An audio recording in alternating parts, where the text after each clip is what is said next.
السلام علیکم ورحمۃ اللہ وبرکاتہ۔ میرے بیٹے مجھ سے ریٹائرمنٹ کے پیسے مانگنے لگے، یہاں تک کہ میری پینشن پر بھی ان کی نظر تھی، لیکن میں جانتا تھا اگر ریٹائرمنٹ کے پیسے اور پینشن ان کو دے دوں گا تو میں بیٹوں کا محتاج ہو کے رہ جاؤں گا۔ میرا نوجوان بیٹا فوت ہو گیا تھا، اس کی بیوہ اور بچوں کی کفالت میں خود کرتا تھا۔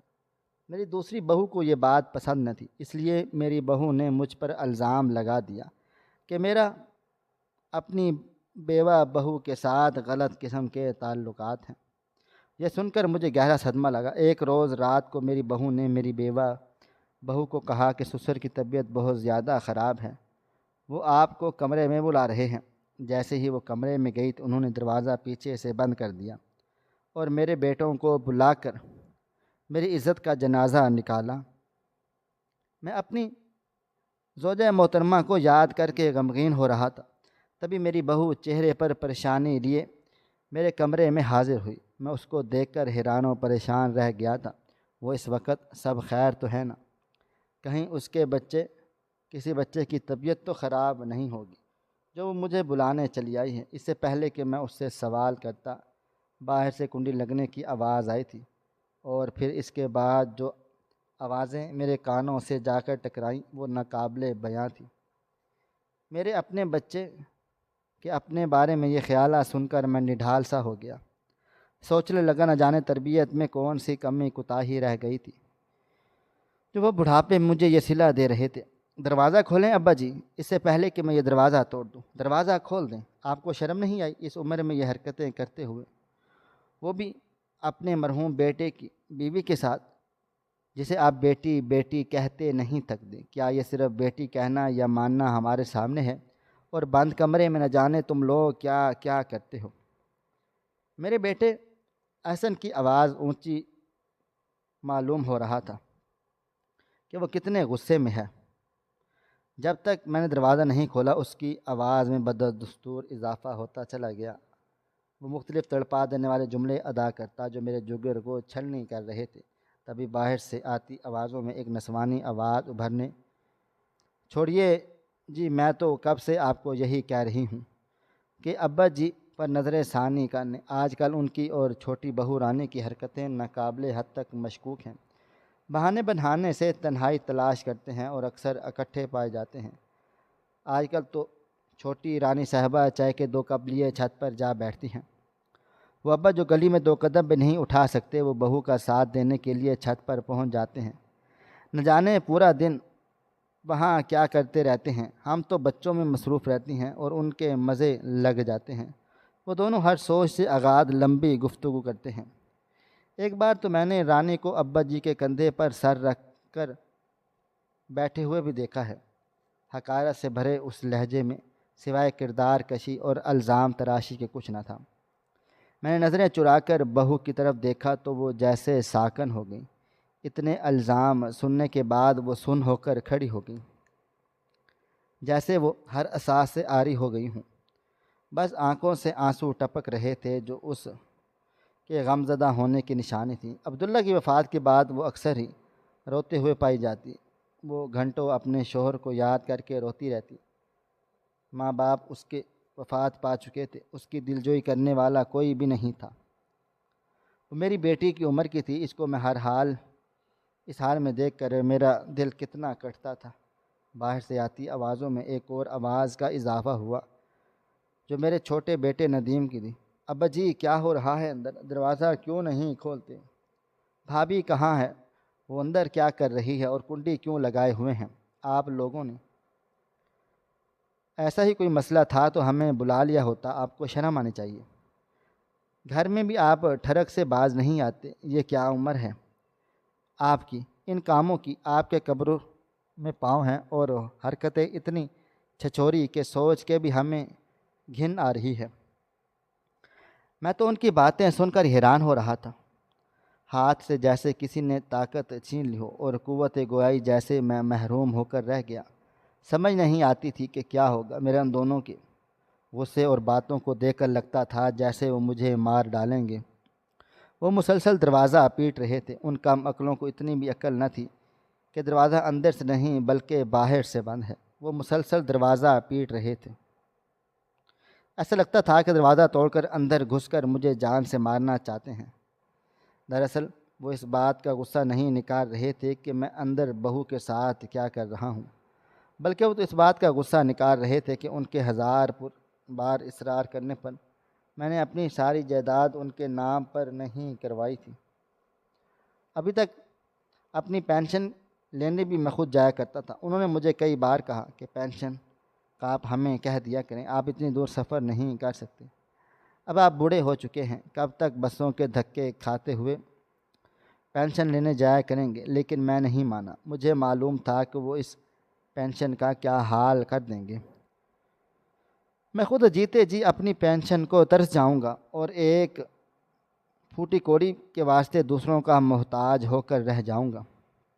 میں رات کے اس وقت بہو کو اپنے کمرے میں دیکھ کر حیران و پریشان رہ گیا تھا۔ اس وقت بہو کو پہلے تو کبھی اس وقت میرے کمرے میں نہ آئی تھی، آج وہ یہاں کیا کر رہی تھی؟ ابھی میری حیرانگی ختم نہ ہوئی تھی تو وہ بتانے لگی کہ بھابھی نے بولا ہے کہ آپ کی طبیعت بہت زیادہ خراب ہے اور آپ مجھے بلا رہے ہیں۔ میں بات سن کر حیرت سے بہو سے سوال جواب کرنے لگا۔ جب میرے کمرے کا دروازہ زور زور سے بجنے لگا، میرے بوڑھے کانوں تک جو آوازیں گئیں انہوں نے مجھے پریشان کر دیا، جلدی سے بیڈ پر سے اٹھنے کو مجبور کر دیا۔ میں سوچ بھی نہ سکتا تھا کہ میرے سگے بیٹے میرے بارے میں یہ باتیں کریں گے۔ میں رات کو قمیض اتار کے سویا کرتا تھا۔ بہو اتنی اجرت میں آئی تھی کہ میرا دھیان ہی نہیں گیا کہ میں نے قمیض نہیں پہن رکھی۔ باہر سے آتی آوازوں نے میرے رونگٹے کھڑے کر دیے۔ میں جلدی سے دروازے کی طرف بڑھا، حالانکہ گھٹنوں کا درد مجھے اتنی تیز بھاگنے کی ہرگز اجازت نہ دیتا تھا، لیکن اس وقت میرے بہو کے کردار پر بات آ گئی تھی۔ مجھ پر وہ لوگ بات کرتے تو میں سہ جاتا، لیکن اپنی بیٹی جیسی بہو پر یہ بات میں ہرگز برداشت نہیں کر سکتا تھا، وہ بھی اس طرح کے گھٹیا الزام جن کے بارے میں سوچنا تو دور، سننا بھی پسند نہ کروں۔ ان کو صرف ایک لالچ تھا اور وہ تھا جائیداد کا، کہ کس طرح وہ جائیداد اپنے نام کرا لے۔ میں نے اپنی آنکھوں سے آنسو صاف کیے اور دروازے کی کنڈیاں چیک کرنے لگا۔ اندر سے تو وہ دونوں کنڈیاں کھلی ہوئی تھیں۔ میں سمجھ گیا کہ دروازہ باہر سے بند کیا گیا ہے۔ اس سے پہلے کہ میں وہ سازش سمجھتا، پیچھے سے کنڈی کھول دی گئی اور پھر میرے دونوں بیٹے غصے میں ناک پھلاتے ہوئے اندر داخل ہوئے۔ دونوں کی رگیں تنی ہوئی تھیں، بس نہیں چل رہا تھا کہ میرا گلا دبا دے۔ میری بہو ڈر کے مارے آنکھیں بند کر کے کھڑی ہوئی تھی، وہ ہولے ہولے کانپ رہی تھی۔ جب دونوں بیٹے کمرے میں داخل ہوئے، ایک نے مجھے زور سے دھکا دیا، میں لڑکھڑاتے ہوئے گرنے لگا۔ جب میری بہو رانی نے آ کر مجھے سہارا دیا اور میں اسی کے سہارے دوبارہ کھڑا ہو گیا، وہی وہ لمحہ تھا جب میرے بیٹوں کو میرے کردار پر بات کرنے کا موقع مل گیا۔ وہ کہنے لگا، شرم آنی چاہیے، کمرے کے اندر تو تم دونوں یہ سب کر رہے تھے، ہمارے سامنے یہ سب؟ کیونکہ میری بہو میرے دونوں بازو پکڑے کھڑی تھی۔ میں گرنے والا تھا جب اس نے مجھے سنبھالا تھا۔ میں تشکر بھری نظروں سے دیکھنے لگا، جبکہ وہ کچھ اور سمجھ بیٹھے۔ اپنے بیٹوں کے ان جملوں نے مجھے توڑ دیا۔ یکدم مجھے محسوس ہونے لگا جیسے میں کئی سالوں سے بیمار ہوں یا پھر کسی ذہنی ٹینشن کا شکار ہوں۔ میری بہو شوہر کی وفات کے بہت بعد ٹینشن لینے لگی۔ اس کو یہ بیماری ہوگی کہ ذرا سی کوئی دکھ پہنچانے والی بات اسے پتہ نہیں لگتی کہ اس کے سر میں درد شروع ہو جاتا۔ جیٹھ اور دیور کے ایسے الفاظ سن کر اس نے اس بات کو سر پر سوار کر لیا اور اس کے سر میں شدید ٹیسیں اٹھنے لگیں۔ وہ سر پکڑتے ہوئے کرسی پر جا بیٹھی۔ میرا بیٹا ندیم کہنے لگا، ہاں ہاں اب کر لو بہانے بیماری کے، میں تو بیمار ہوں، مجھے تو سہارے کی ضرورت ہے، میرا تو شوہر مر چکا ہے، اب میری کرنے والا کوئی نہیں، میرے بچے یتیم ہو گئے، اور یہی باتیں کر کر کے تم نے ہمارے باپ کو پھنسا لیا ہے۔ شرم کر لو، تمہاری باپ کی دگنی عمر کے ہیں۔ بیٹے کے یہ الفاظ سن کر میں نے کانپتے وجود کے ساتھ اپنے ہاتھ کو ہمت دیتے ہوئے زور سے تھپڑ اپنے بیٹے کی گال پر دے مارا۔ وہ آنکھیں پھاڑے حیرت سے مجھے دیکھ رہا تھا کہ میں نے اسے تھپڑ مارا۔ اس سے پہلے کہ وہ غصے میں آگے بڑھ کر الٹا مجھے تھپڑ مارتا، میرا بڑا بیٹن احسن آگے بڑھا اور اس نے بھائی کو روک لیا۔ کہنے لگا، یہ لوگ اس قابل ہی نہیں کہ انہیں اس گھر میں رکھا جائے، اور آپ دونوں فوراً اس گھر سے اسی وقت نکل جائیں، ورنہ پولیس کو بلا لوں گا اور چوری کا بے بنیاد دل سے الزام لگوا کر ساری زندگی کے لیے جیل میں بند کروا دوں گا، پھر اکٹھے مل کر باتیں بھی کرتے رہنا اور چکی بھی پیستے رہنا۔ تم لوگ اس قابل نہیں رہے کہ شریفوں کے اس محلے میں رہ سکو۔ وہ غصے سے پھنکارتا ہوا میری طرف بڑھا۔ میں بغیر چپل کے تھا۔ اس نے میرے دونوں بازو زبردستی پکڑے اور مجھے گھسیٹتے ہوئے گھر سے باہر نکالنے لگا۔ یہ منظر دیکھ کر میری آنکھوں سے آنسو بہنے لگے۔ میں اس اولاد کو دیکھنے لگا جو میری سگی اولاد تھی، جس کی تربیت میں نے خود کی تھی۔ ان کی پرورش کے واسطے میں نے دوسری شادی نہیں کی، اور بچوں کے ذہنوں پر برا اثر پڑتا ہے۔ نہ جانے سوتیلی ماں ان کے ساتھ کیا سلوک کرے گی۔ ان کی ماں ان کے بچپن میں وفات پا گئی۔ اپنی خواہشات پر قابو پا لیا اور کبھی کوئی ایسی خواہش نہیں کی جس کی وجہ سے میرے بیٹوں پر کوئی بھی برا اثر پڑے۔ وہ مجھے گھسیٹ رہا تھا جبکہ میں خود کو ایک جگہ ٹکے رہنے کی کوشش کرنے لگا۔ بہو نے بند ہوتی آنکھوں کے ساتھ دیکھا تو اٹھنے کی کوشش کرنے لگی۔ چھوٹا بیٹا پھر طیش میں آنے لگا اور کہنے لگا، ہاں ہاں یار، اس کو اس حالت میں نہیں دے سکتی نا، بڑھو آگے اور اس کو بچاؤ، اور اس بوڑھے کو کیسے بچاتے ہو، ہم بھی تو دیکھتے ہیں۔ شرم تو تم کو آتی نہیں، باپ کی عمر کے آدمی کے ساتھ پینگیں لڑاتے ہوئے۔ تم جیسی عورتوں کو تو سنگسار کر دینا چاہیے جو اپنے شوہر کے مرتے ہی دوسرے آدمیوں کو اپنے پیچھے لگانے کے لیے کوشاں رہتی ہیں، ان کے سامنے بن سنور کر رہتی ہیں، ادائیں دکھا کر اپنے جال میں پھنسا لیتی ہیں تاکہ ان آدمیوں کی نیت ہی خراب رہے، وہ کبھی انہیں عزت سے نہ دیکھ سکے۔ تم جیسی عورتیں ہیں جن کی وجہ سے طوائفوں کے کوٹھے بند ہو چکے ہیں، کیونکہ تم لوگوں نے عزت دار طوائفوں کا کردار نبھانا شروع کر دیا ہے۔ یہ سنتے ہی مجھے غصہ آنے لگا تھا۔ میں اپنے بیٹے کی باہوں میں پھڑ پھڑا کر رہ گیا۔ میں نے اپنے چھوٹے بیٹے کو ایک اور تھپڑ مار دینا چاہتا تھا لیکن موقع ہی نہیں ملا۔ میرا بڑا بیٹا مجھے گھسیٹتے ہوئے کمرے سے باہر لے کر جانے لگا۔ میری بہو اٹھنے کی کوشش کرنے لگی اور نیچے گر گئی، اسے چکر آ رہے تھے۔ تبھی میرے چھوٹے بیٹے نے میرے بہو کو بالوں سے پکڑا اور وہ دونوں ہم دونوں کو گھسیٹتے ہوئے گالیاں دیتے ہوئے گیٹ سے باہر نکالنے لگے۔ محلے کے لوگ اکٹھے ہو گئے تھے اور سب غور سے سننے لگے کہ قاسم احمد کے بچے ان کے ساتھ کیا سلوک کرتے ہیں، اور باپ کو اس طرح سے گھر سے نکالتے دیکھ کر لوگوں نے منہ میں انگلیاں دبا لی تھیں اور افسوس کرنے لگ گئے تھے کہ ایسی اولاد کا کیا فائدہ جو باپ کو ہر سکھ بھی نہ دے سکے اور اس کے کردار کشی ہی کرتے ہوئے اسے گھر سے نکال دے۔ بہت سے لوگ میرے بیٹوں کو حوصلہ بڑھا رہے تھے، ہاں ہاں شریفوں کے محلے میں ایسے لوگوں کو نکال دو جو گندی نظریں رکھتے ہیں اور ایک دوسرے کو لبھانے کی کوششیں کیا کرتے ہیں، اپنے درمیان رشتے کے تقدس کا بھی خیال نہیں کرتے۔ ایسے لوگوں کو تو سنگسار کر دینا چاہیے۔ ایک عورت نے تو ایک دو پتھر بھی میری طرف اچھال دیا۔ میں نے غصے سے گھورا تو وہ کہنے لگی، رسی جل گئی پر بل نہیں گئے، بڈھا اس عمر میں ایسی حرکتیں کرنے سے باز نہیں آ رہا اور مجھے آنکھیں دکھا رہا ہے۔ یہ ایک محلے کی عورت تھی جس نے خود مجھے لبھانے کی بہت بار کوشش کی تھی لیکن میں اس کی باتوں میں نہ آیا۔ وہ اس بات کا غصہ اسے مجھ پر نکال رہی تھی۔ میرے بیٹے نے مجھے گیٹ سے باہر دھکا دیا تو میں دھکا لگنے کی وجہ سے گلی میں جا کر گر گیا۔ میرے کپڑے مٹی دھول ہو گئے۔ میں حیرت سے بچوں کی طرح دیکھنے لگا۔ آنکھوں سے آنسو پانی کی طرح بہہ نکلے اور داڑھی میں جذب ہو رہے تھے۔ میں وہ درد بیان نہیں کر سکتا تھا جو اس وقت میں محسوس کر رہا تھا۔ ایسا لگتا تھا جیسے کسی نے دونوں گردے نکال لیے ہوں یا پھر کسی نے میری پسلی توڑ ڈالی ہو۔ مجھے سانس لینے میں دشواری ہونے لگی۔ میں اولاد کا دیا ہوا غم کیسے برداشت کر دل ڈوب کر ابھر رہا تھا۔ تبھی میرے چھوٹے بیٹے نے بہو کو بھی بھائی کی طرح دھکا دے دیا اور وہ لڑکھڑاتے ہوئے میرے پاس آ کر گر گئی۔ ہم دونوں زمین پر بیٹھے تھے تو وہ چکراتے سر کے ساتھ کھلتی ہوئی بند ہوتی آنکھوں کو کھولنے کی کوشش میں ہلکان ہو رہی تھی۔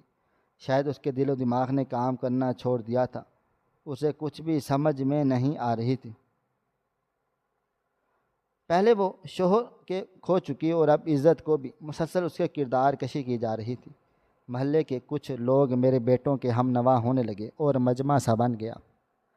ہر کوئی مختلف باتیں کرنے لگا اور ہم دونوں کو گھیر لیا۔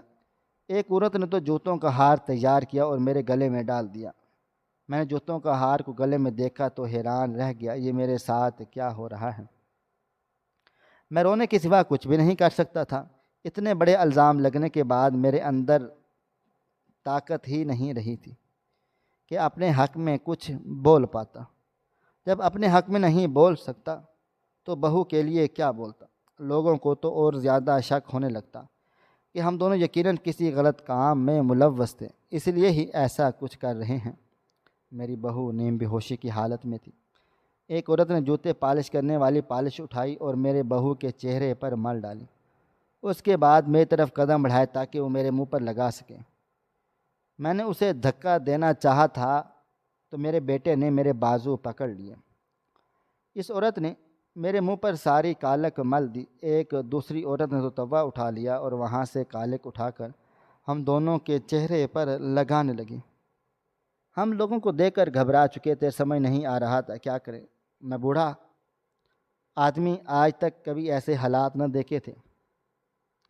سمجھ نہیں آ رہا تھا کہ کیا کروں، کس طرح سے لوگوں کو اپنے پر یقین کرواؤں۔ میرا بی پی بڑھنے لگا، دل کی رفتار گھٹ رہی تھی، گھٹنے میں عجیب سا درد اٹھ رہا تھا، ایسا لگتا تھا سارا بدن درد سے چور چور ہو رہا ہے۔ محلے والے یہ سب کر رہے تھے۔ جب ان میں سے ایک دو کو ہمارا احساس ہونے لگا تو میرے بیٹے نے ایسی باتیں کی کہ میرا دل جل کر راکھ ہو گیا۔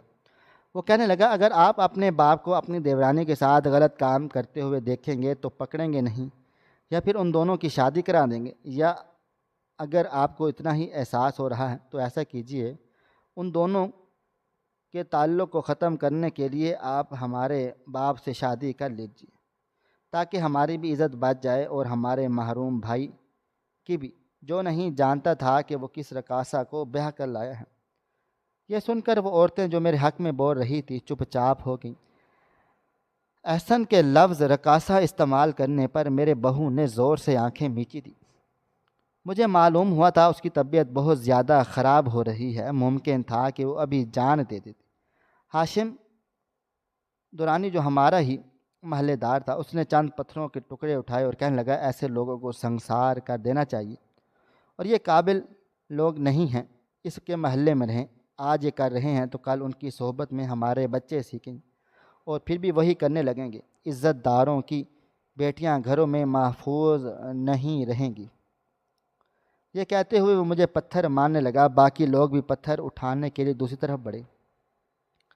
ہمیں گلی کا ایک نکر مل گیا جہاں سے ہم بھاگ کر اپنی جان بچا سکتے۔ جیسے ہی لوگ وہاں سے ہٹے، وہ آدمی ہاشم بھی دوسرے پتھر اٹھانے کے لیے دوڑا۔ اس کا مارا ہوا ایک پتھر بھی نہیں لگا تھا، کیونکہ اس نے کافی دور سے مارا تھا۔ ان میں سے ایک چھوٹا پتھر میرے ناک پر آ لگا، لیکن بہت شدت سے لگا، اس لیے مجھے ناک پر جلن سی محسوس ہونے لگی۔ میں نے بہو سے کہا، ہاتھ پکڑو، اور زور زبردستی اٹھاتے ہوئے بھاگنے کی کوشش کرنے لگے۔ ہم برائے نام بھاگ رہے تھے۔ لوگوں نے جب دیکھا کہ یہ دونوں وہاں سے بھاگ رہے ہیں تو ان کے ہاتھ میں جتنے پتھر آئے انہوں نے اٹھائے اور وہ بھی ہمارے پیچھے بھاگنے لگے۔ ہم دونوں بھاگ رہے تھے اور گلی میں ایک مجمع بھی ہمارے پیچھا کرتے ہوئے بھاگ رہا تھا، پتھروں کی برسات کر رہا تھا۔ چھوٹے موٹے پتھر تھے جو زیادہ چوٹیں نہیں لگی، لیکن یہ بےعزتی اتنی زیادہ تھی کہ دل پھٹ رہا تھا۔ نہ جانے لوگ کسی کے احساس کیوں نہیں کرتے۔ کبھی کبھی آنکھوں دیکھا بھی صحیح نہیں ہوتا اور اس کے پیچھے کی حقیقت کچھ اور ہوتی ہے۔ جو ہمیشہ ظاہر ہوتی ہے وہ پس پردہ ہوتی ہے۔ ان دو کہانیوں میں زمین اور آسمان کا فرق ہے۔ کنکریاں پاؤں میں آنے کی وجہ سے میرے پاؤں زخمی ہو رہے تھے۔ میرے بہو تو چلنے کے قابل نہ رہی۔ میں اسے زبردستی گھسیٹے ہوئے بھاگ رہا تھا۔ پیچھے سے آوازیں آنے لگیں، دیکھو یہ وہی بڈھا ہے جس کو گھٹنوں کا مسئلہ تھا۔ آج معشوق کے ساتھ بھاگتے ہوئے اس کے ذرا بھی گھٹنے نہیں دکھ رہے، اور وہ جو ڈرامہ کر رہی ہے بیماری کا، اس کی ذرا حالت دیکھو، کیسے بڈھے کی بازوں میں سمائی ہوئی ہے۔ بے شرم، شرم نہیں آتی۔ سر عام یہ حرکتیں کرتے ہوئے میں ان کو منہ توڑ جواب دینا چاہتا تھا، لیکن فی الحال جان بچانا ضروری تھا، اس لیے میں بھاگنے لگا۔ ان میں سے جو عورتیں تھیں وہ گلی سے باہر نہیں آئیں، البتہ کچھ مرد گلی کے باہر تک ہمارا پیچھا کرتے ہوئے آگے کی گلی کے زمین سے ہی مین روڈ سٹارٹ ہو جاتا تھا۔ سامنے دکان والوں نے حیرت سے ہمیں دیکھا اور افسوس کرنے لگے۔ کچھ تو ہماری ہمدردی کرتے ہوئے آگے بھی بڑھے، لیکن لوگوں کو جلالی روپ میں دیکھ کر چپ چاپ ہو گئے۔ میں بہو کو بازوں سے تھامے خانہ بندوشوں کی اس بستی میں لے گیا جہاں طرف جھونپڑیاں ہی جھونپڑیاں تھیں۔ میں جانتا تھا کہ وہاں ہمارے کام کرنے والی بائی رضیہ رہتی ہے، وہ ضرور ہماری مدد کرے گی۔ وہ تو اس حقیقت سے بھی واقف ہے، یقیناً وہ ہمارا ساتھ دے گی۔ میں اس کے گھر کی طرف بڑھنے لگا، بلکہ اس کا گھر کہاں تھا، اس کی تو ایک میلی سی جھونپڑی تھی جہاں وہ اپنے شرابی میاں اور 6 بچوں کے ساتھ رہا کرتی۔ میری بہو مزید نہیں چل سکتی تھی، میں نے اس کو وہیں جھونپڑی کے ساتھ بٹھا دیا اور پھر رضیہ کے جھونپڑی کا پوچھنے لگا۔ اتفاق سے ہم اسی کی جھونپڑی کے سامنے موجود تھے۔ رضیہ نے مجھے اس وقت اس حالت میں دیکھا تو حیران رہ گئی اور کہنے لگی، جلدی سے آپ دونوں اندر آ جائیں۔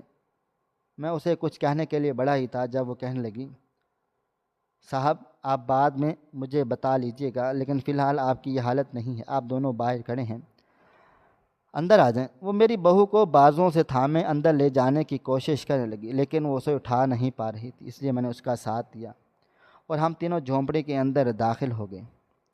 رضیہ اپنے سارے بچوں کو جھونپڑی سے نکالنے لگی اور کہنے لگی، تم لوگ فی الحال ہوا کی جھونپڑی میں چلے جاؤ، اور آج مہمان آئے ہوئے ہیں گھر میں، ہم دونوں زخمی تھے۔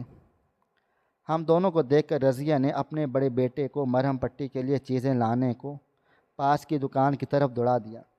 میں نے رضیہ کو ساری حقیقت بتا دی تو کہنے لگی، صاحب میں سب جانتی ہوں قصور کس کا ہے، اور پچھلے 2-3 مہینوں سے یہ کسی اور کی نہیں بلکہ آپ کی بڑی بہو اور چھوٹی بہو کی سازش ہے۔ وہ کب سے پلاننگ کر رہی ہیں، میں آپ کو بتانا چاہتی تھی لیکن وقت نہ ملتا تھا۔ ان کو معلوم تھا کہ مجھے سب پتہ چل گیا ہے، تبھی ان لوگوں نے مجھ پر چوری کا الزام لگوایا، لیکن اس وقت ثبوت مل جانے کی وجہ سے ان کو منہ کی کھانی پڑ گئی۔ تب سے وہ میری دشمن بنی بیٹھی ہیں۔ ان کو سب معلوم ہے کہ میرے پاس ثبوت ہیں، انہوں نے کیسے پلاننگ کی۔ میں نے حیرت سے سابقہ ملازمہ کو سننے لگا، وہ کیا کہہ رہی تھی، کیا یہ ایک سازش تھی؟ تبھی مجھے سمجھ آنے لگا کہ اندر سے کنڈی کی بجائے باہر سے کیسے بند تھی۔ تبھی رضیہ کا لڑکا مرہم پٹی کا سارا سامان لے کر آیا اور اس نے ہمارے زخموں کو صاف کیا اور پائیوڈین لگا کے پھر پٹی کر دی۔ بہو کو زیادہ چوٹیں آئی تھیں، مجھے تو صرف ماتھے اور ناک پر لگی تھی۔ میں رضیہ سے کہنے لگی، سب کچھ سچ سچ اور تفصیل سے اور شروع سے بتاؤ مجھے تاکہ میں کوئی ایکشن لے سکوں۔ شکر ہے کہ اب تک جائیداد بیٹوں کے نام نہیں کی، ورنہ تو آج مجھے کہیں بھی منہ دکھانے کے لائق نہ چھوڑتے۔ آج تو مجھے انہوں نے کوئی بھی کسر نہ چھوڑی ہے۔ رضیہ کہنے لگی کہ جس دن آپ کے منجھلے بیٹے کا انتقال ہوا کہ 3 دن کے بعد آپ کی دونوں بہوؤں اور بیٹے سر جوڑ کر بیٹھ گئے کہ ایسی کون سی سکیم چلائیں کہ جسے آپ اپنی مرضی سے ہم ساری جائیداد اور پینشن ان لوگوں کے نام کر دیں، لیکن آپ نے اپنی جائیداد ان کے نام کرنے سے انکار کر دیا اور انہیں اس بات کا بہت غصہ تھا۔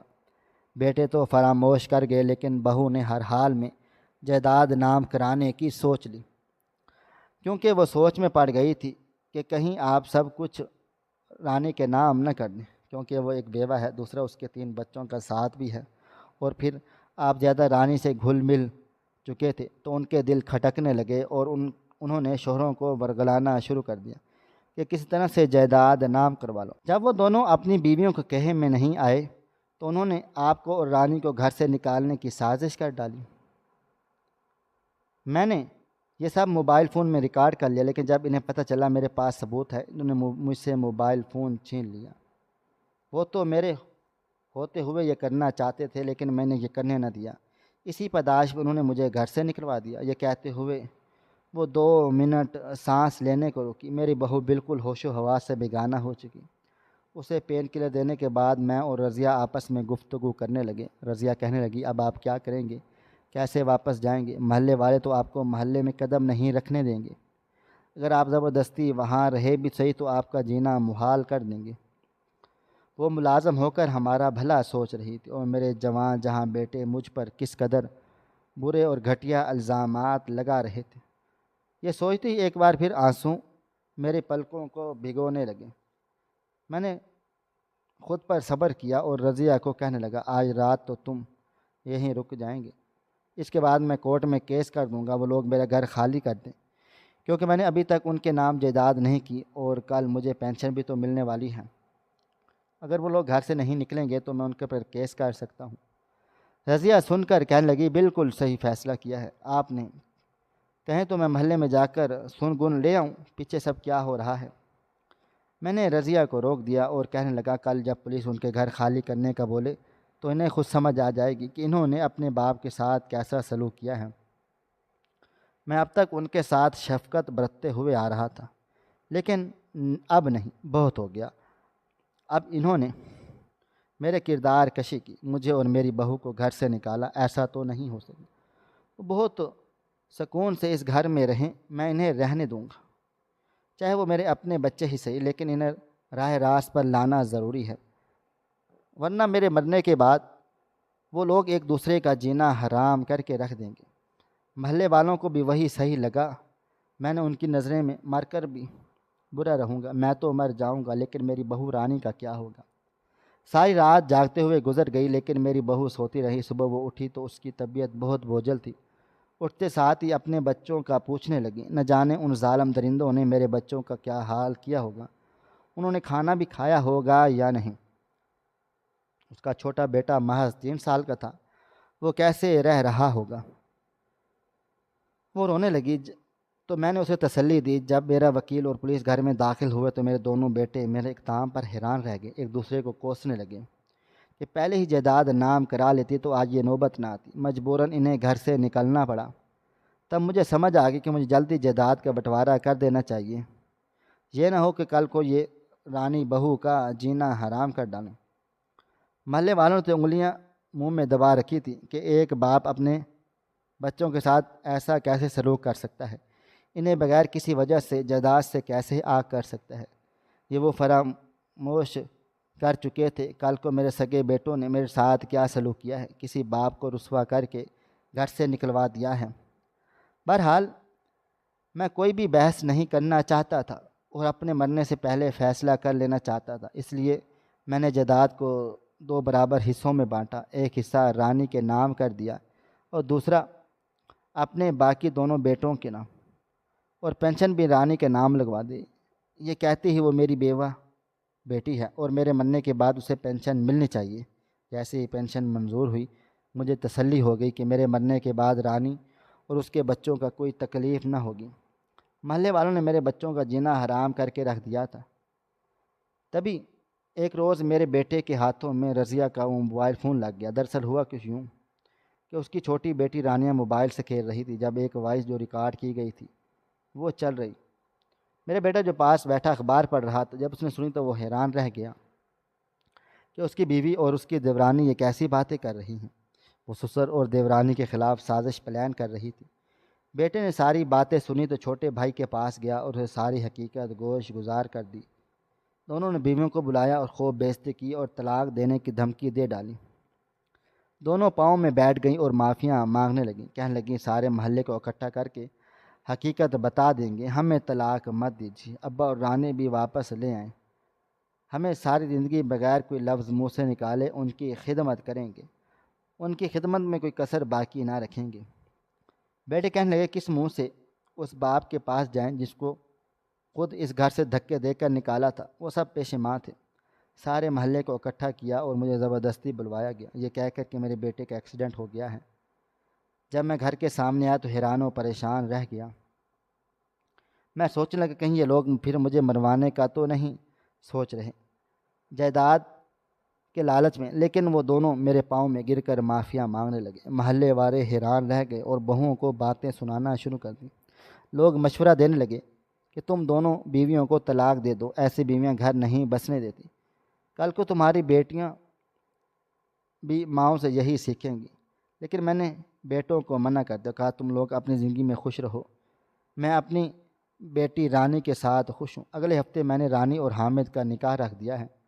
وہ سب جانتے تھے کہ حامد میرا ہونہار بھتیجا ہے، حال ہی میں اس کی بیوی ایکسیڈنٹ میں انتقال کر گئی تھی، اس لیے میں نے ان دونوں کے حق میں بہتر کی تمنا کرتے ہوئے دونوں کا نکاح رکھ دیا۔ رانی بیٹی راضی نہیں تھی، لیکن میں نے اسے منا لیا تاکہ دوبارہ کسی کو بھی اس کی کردار کشی کا موقع نہ ملے۔ دونوں بیٹوں نے سنا تو شرمندہ سے سر جھکائے کھڑے رہے، جبکہ بہویں بھی معافی مانگنے لگی۔